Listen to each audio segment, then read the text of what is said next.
Vanika. We warned you never to make any more friends, Vanika, because of your curse, but you refused to listen. My father's sharp scolding hit my ears. But my little heart still continued to shiver, and it wasn't even because of the words he had spoken. It was because of the words I believed were yet to come. From the tone of his voice and the outraged look on his face, I suspected the worst had already happened. "I'm sorry, Dad," I apologized, but I couldn't wait to ask what was bothering me. "Is Maria okay?" I forced the shaky question out of my mouth. "Maria has disappeared just like the others. This has happened again and it's all your fault. It's because you refused to listen." The answer I dreaded dropped from my father's lips, and my heart shattered instantly. Maria was my newfound friend, and I truly thought the curse would not affect her since she was a girl, unlike the others who were boys. "And more of the blame goes to you, Maya." Father shifted his attention to my little sister. "If you had stopped her instead of joining her to create more problems, we wouldn't be in this mess today." "It's not her fault, Dad," I jumped to Maya's defense. "She was just 9, and even though I was only a year older than her, she was still my little sister who I feel the need to protect," but my father would not hear it. "Of course it's not her fault. It is entirely your fault, Vanika, but she had a duty of keeping you from making such mistakes. For failing to do the right thing, both of you will be punished," he declared.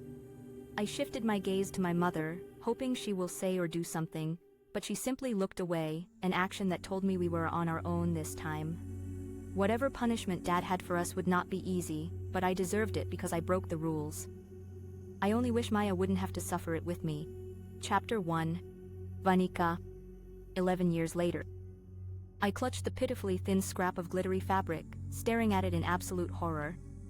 "What on earth is this you just gave me?" "It's a dress, Nika." Janet sighed.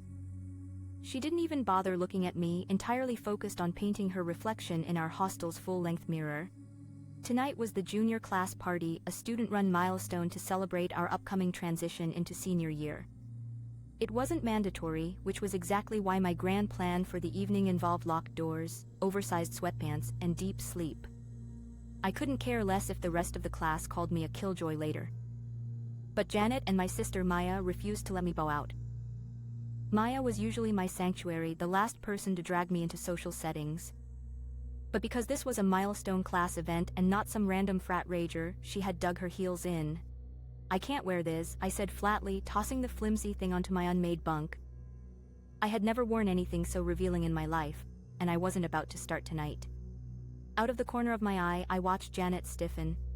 Her face twisted in a sneer, staring at the bed as if my touch had defiled the fabric. This was our entire dynamic in a nutshell. She loathed me because she convinced herself I was playing the saint, acting like I was superior just because I preferred to dress a certain way. Dropping her makeup brush onto the vanity with a sharp clack, Janet whirled around and marched toward me. She snatched the dress off the mattress and shoved it violently against my chest. "Yes, you can and you will," she hissed, her expression dripping with disappointment. "Are you seriously backing out now, Nika? I can't believe you." "I'm not backing out," I shot back, holding the fabric defensively between us. "I'll just wear my regular clothes." "Absolutely not. There is no way you're walking next to me in those baggy rags you call an outfit." Pure disgust washed over her features. "Why are you getting so worked up about this anyway?" I snapped, a spark of real annoyance finally flaring up. I was used to her snide remarks about my wardrobe, but this sudden obsession with dressing me up was bizarre. "I'm not even going with you. I'm waiting for Maya." According to the plan Maya and I had agreed on, I was supposed to wait in the room until she finished up her errands so we could go together. Instead of answering, Janet spun on her heel, stormed over to her bunk, and ripped her phone off the charger. She marched right back into my face, scrolling furiously until she found what she wanted, then slammed the glowing screen inches from my eyes. "Read," she commanded. I strained my eyes to focus on the text message. "Please, Janet, take Nick with you when you go. I'll meet you both there. Also, make sure she looks..." Before I could finish the sentence, Janet yanked the phone back. "Make sure she looks what?" I demanded, my brow furrowing. "Looks good and presentable," Janet supplied smoothly. I stared at her, suspicion tightening in my gut. "Maya sent that? Ah. Now you're doubting your own sister? Gosh, Nika, we're already late." I gave Maya my word, otherwise, I would have left your overanalyzing self behind 20 minutes ago. Go. Get dressed. Before I could object, Jane grabbed my shoulders, shoved me into our bathroom, and clicked the door shut behind me. Let me know if you need help with the zipper. Hurry up, Nika, her voice echoed through the wood. A heavy, defeated breath slipped past my lips. Standing in the small bathroom, I looked down at the dark, shimmering fabric, then slowly began unbuttoning my oversized gray shirt and stepping out of my loose blue jeans. I had no idea why Maya would send a text like that to Janet of all people. But Maya was my sister. If she was begging Janet to look after me, I had to trust her. It's just for tonight, Nika, I chanted to myself like a mantra. Just get through tonight. Wriggling into the dress was surprisingly easy. It was a black sequin piece that instantly clung to my skin like a second layer of paint, mapping out every curve I usually spent my life hiding under heavy denim. To my immense relief, it had long sleeves, but the neckline plunged dangerously low, leaving my chest entirely too exposed. The hemline cut off a few inches above my knees, another detail that made my skin crawl with discomfort. There was no mirror in the bathroom to see what I looked like. Taking a deep, stabilizing breath to steady my racing heart, I summoned every ounce of courage I had and stepped out into the bedroom. The moment Janet looked up, her jaw literally dropped.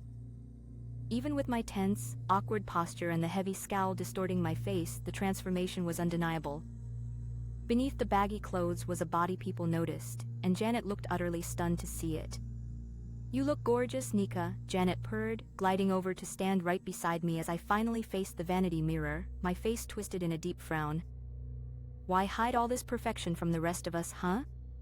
I'm not comfortable, I muttered defensively, my fingers immediately flying to the neckline to pinch the fabric together, trying desperately to cover my skin.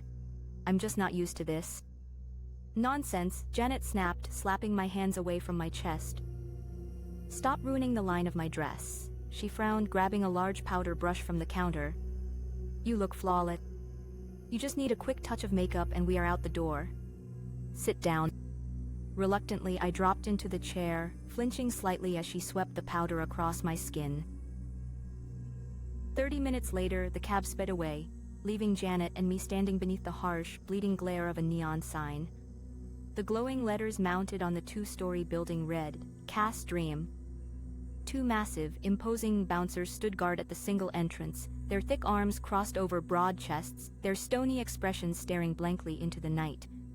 The street was dead silent. Is this the venue? I asked, turning to Jane as a cold wave of unease crept up my spine. I thought the class party was. This isn't the venue, Janet cut me off smoothly, her thumbs flying across her phone screen as she typed a rapid message. I just need to pick something up from someone inside. Come on. She grabbed my wrist, pulling me toward the doors before abruptly veering into a shadowed, recessed corner right next to the entrance. Wait for me right here. I'll be out in a second, she instructed, then walked straight up to the guards. She exchanged a few hushed words with the bouncer on the left, and they silently stepped aside to let her slip through the doors. The heavy entrance clicked shut, leaving me completely alone in the dark. Turning away from the building, I stared out into the empty, unlit street, my mind drifting anxiously back to Maya. What could possibly be keeping her so occupied that she had to coordinate this bizarre handoff with Janet? Hey, beautiful. Are you waiting for someone? A deep, smooth voice suddenly brushed against my ear, making me gasp. I whirled around to find a strange man approaching me. He had a harmless, polite smile plastered on his face, but his eyes were too sharp. Yes, I stammered, keeping my response as short as possible.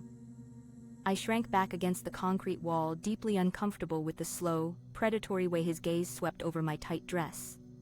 Is your friend inside? He asked, tilting his head toward the door. I gave a tight nod, praying he would take the hint and walk away. You should wait inside then, he suggested, gesturing with his chin. No thank you. I'll just wait out here, I insisted, my voice hardening as I shook my head. The man's smile didn't waver, but his tone took on a chillingly urgent edge. I wouldn't press the issue if this area wasn't so dangerous, sweetheart. It would be an absolute tragedy if a beauty like you got snatched up and sold into the trafficking rings down by the docks. It's much safer inside. You can just stand right by the inner door so you don't miss your friend. I bit the inside of my lip, his words echoing the dark warnings that constantly flooded the local news about defenseless women disappearing from isolated streets. I glanced one last time at the pitch-black, deserted road, a sudden wave of panic dictating my choice. It was better to be safe than sorry. "Okay," I whispered, stepping away from the wall. "Thank you."